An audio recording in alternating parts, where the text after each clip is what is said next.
Assalamualaikum warahmatullahi wabarakatuh. Perkenalkan, kami dari kelompok 2 yang berisikan saya Adi Maulana, kemudian Saya Muhammad Jimmy Fandi. Saya Ridho Arnando. pada video ini kami akan menjelaskan hasil mini riset kami, yaitu pembibitan tanaman padi dari 3 perlakuan yang berbeda. Yang pertama ada 100% penggunaan pupuk kimia, kemudian 50% pupuk kimia, Dan kemudian 50% tanah sawah dan kompos kotoran sapi. ya berikut videonya.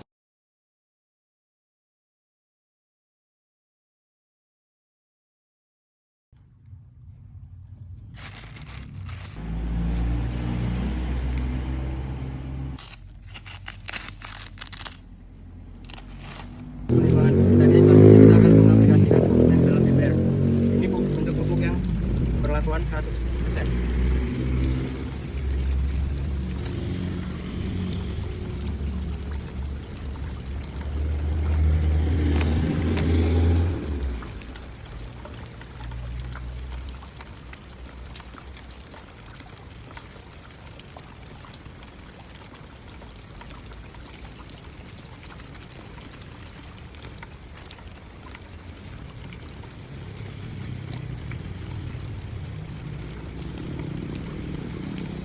Dan selanjutnya kami akan mengaplikasikan pupuk yang sudah ditimbang dengan perlakuan 50% ke tanaman.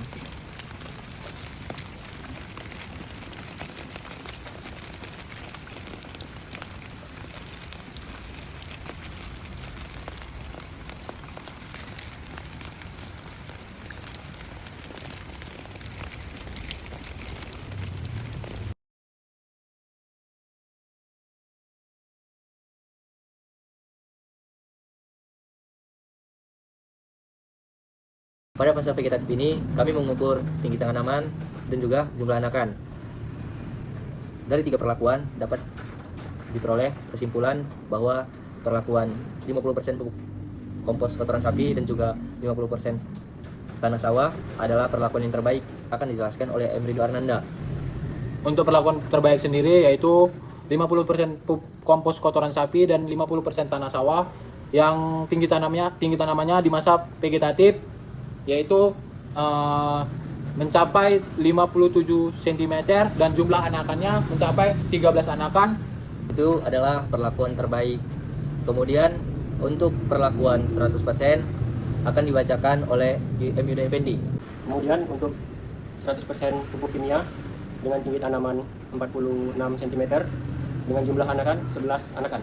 Kemudian pada perlakuan 50% pupuk kimia, kami mengukur tinggi tanaman dengan tinggi tanaman adalah 52 cm dengan jumlah anakan 9.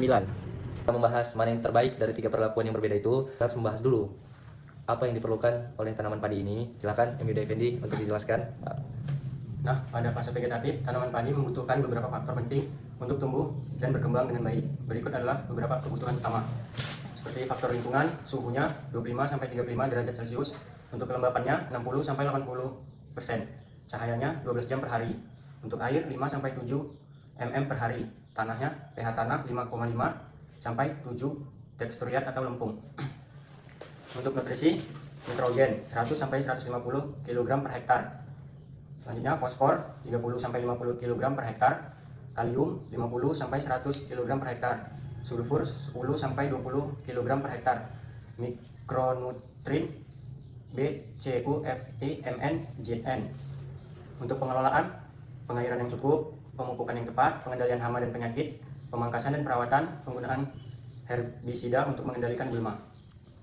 Faktor lain seperti varietas yang tepat, waktu tanam yang tepat. Itu tadilah penjelasan apa yang dibutuhkan oleh tanaman padi di fase vegetatif. Selanjutnya kami akan menjelaskan apa kandungan yang ada pada pupuk kotoran sapi yang akan dijelaskan oleh teman saya, MUD Effendi.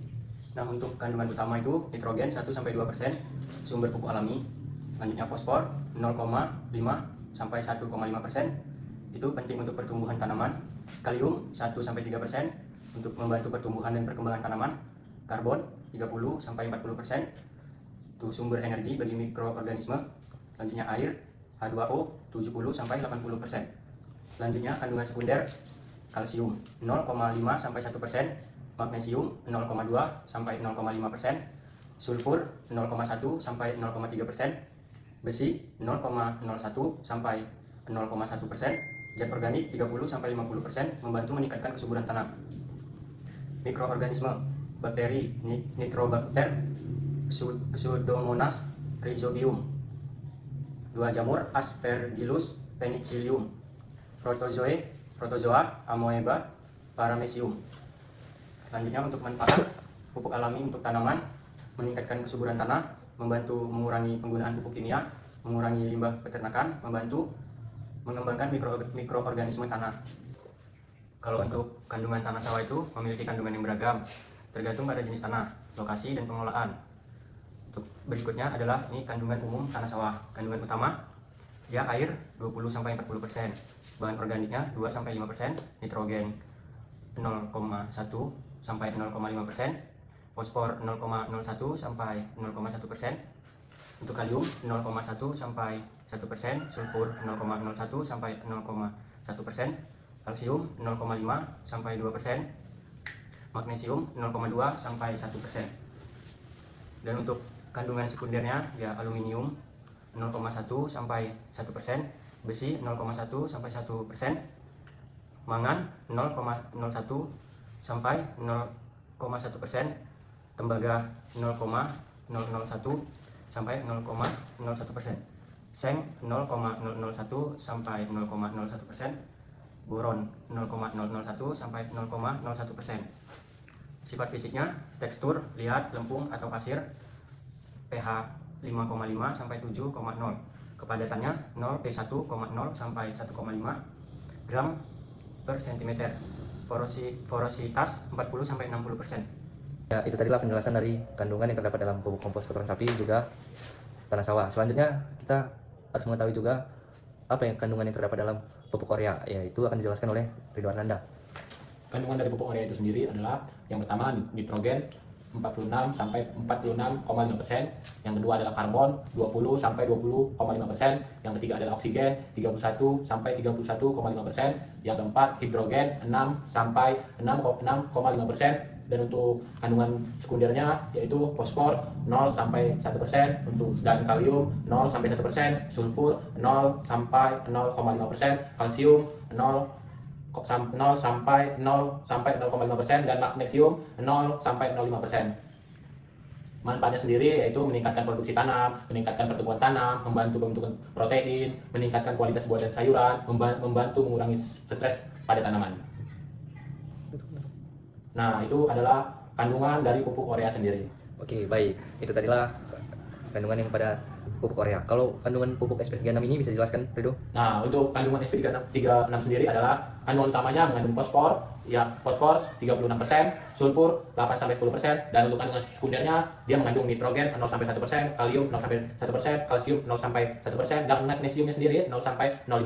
Untuk manfaatnya sendiri pada tanaman, pupuk SP ini dia meningkatkan produksi tanah, meningkatkan kualitas tanaman, membantu pertumbuhan akar, meningkatkan ketahanan tanam terhadap penyakit, membantu mengurangi stres tanaman juga. Nah, itu adalah kandungan dari pupuk SP36. Baik, tadi sudah dijelaskan pupuk SP36. Selanjutnya kita juga menggunakan pupuk KCL. Kalau untuk KCL-nya bisa dijelaskan, Rido? Nah, untuk kandungan pupuk KCL itu sendiri, kandungan utamanya dia mengandung kalium yang 50-60% berbentuk K20, dan klorida 40-45%. Kandungan sekundernya dia mengandung nitrogen 0-1%, fosfor 0-1%, dan sulfur 0-0,5%. Magnesiumnya sendiri dia mengandung 0-0,5%, kalsium 0-0,5%. Untuk pemanfaatnya sendiri, pupuk KCL ini pada tanaman yaitu meningkatkan produksi tanaman, meningkatkan kualitas tanaman, membantu pertumbuhan akar, meningkatkan ketahanan tanam terhadap penyakit, membantu mengurangi stres dari tanaman. Nah, itu adalah kandungan pupuk KCL sendiri. Baik, itu tadi sudah kita jelaskan semua dari 3 perlakuan dari pupuk kimia dan juga pupuk kompos kotoran sapi. Baik, sudah kami jelaskan tadi perlakuan terbaik di masa vegetatif. Oleh karena itu, sudah selesailah penjelasan kami dari mini riset kami dengan mata kuliah teknologi pembibitan tanaman pangan. Dari kelompok kedua yang berisikan saya Ari Maulana, kemudian Saya Muhammad Hidayat Pandi. Saya Ridwan Nanda. mengucapkan terima kasih. Kami tutup dengan Assalamualaikum warahmatullahi wabarakatuh.